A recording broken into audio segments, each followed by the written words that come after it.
Alrighty, 7th graders, today our lesson is titled Graphing Linear Relations. And so we're going to be provided with an equation like this. This is called a linear equation. And you will understand why it is called a linear equation once we work through these steps up here on the board. You guys will understand why we call it a linear equation. So let's start reading on the bottom of page 32. It says some equations show linear relations which can be graphed, okay, which means we can graph them on our grid. Y equals x plus 2. To find the coordinates for this equation, first make a table of values. So that's what you'll have over here. Each one of these graphs or one of these problems will have a table of values, okay? That'll stand for our x-axis and our y-axis.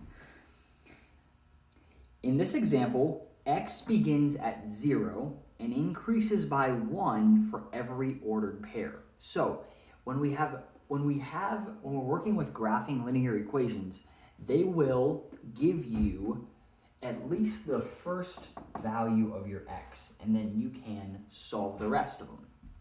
Actually, I know the ones I think in your book today, you're going to have all of these filled in, which they will normally do. They will have a 0, then 2, 3, and then actually they have one more here for the example.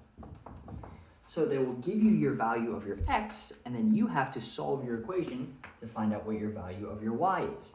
So let's go to the top of the next page.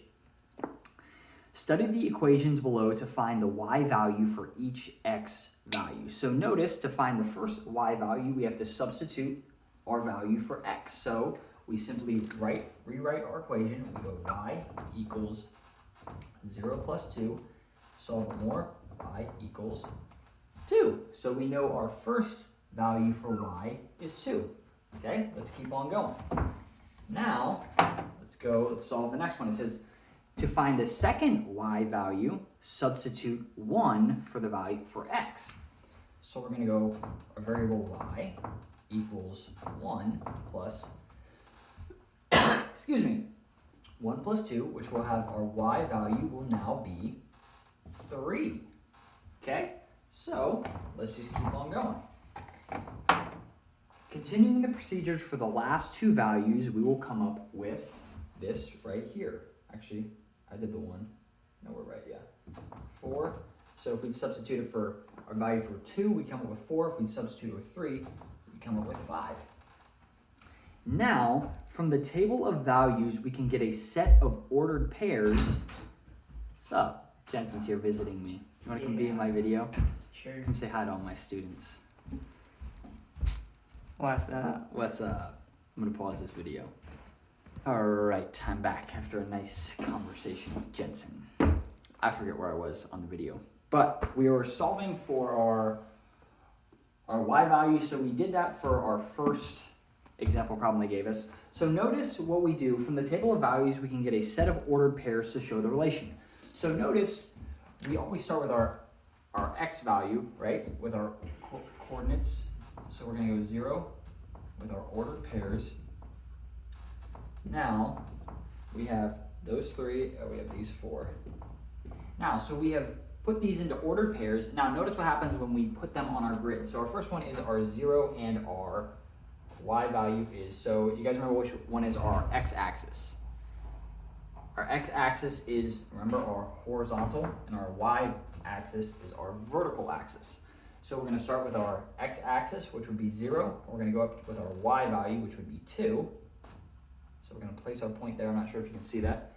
Then we're going to go next value, which would be 1, and then 3. 2, and then 4. And 3, and then 5. So now if we look and we draw a line, we have a nice linear line on our graph. And notice what it says in that little clown. It says the line has arrows on both ends to show that it continues infinitely in either direction. So we have to have a arrow on either end of our line to show that it could continue on infinitely, all right? So that is all you're doing for your new part. It's really fun. You get to solve equations and you get to find your ordered pairs, your coordinates, and then you get to plot your coordinates on your grid, and then draw your line. So if you go to number 34, there's two problems. Your first problem is x plus y equals 6. So then you have to use the information in your table of values to help solve that. And then you have another one on number two, and then you have 2x minus 1 equals y. So then they will give you some information in your table of values as well. I don't know exactly what information they give you because it's all filled in my teacher book. But then you use the information they give you on your table of values to solve your equations. And then after you're done solving your equations, you will plot your points on your grid and then draw your line and make sure you have an arrow on either side to show they continue on infinitely either direction. Okay? That's all for your new part. And I hope you guys have a great rest of your day. I will see you guys later.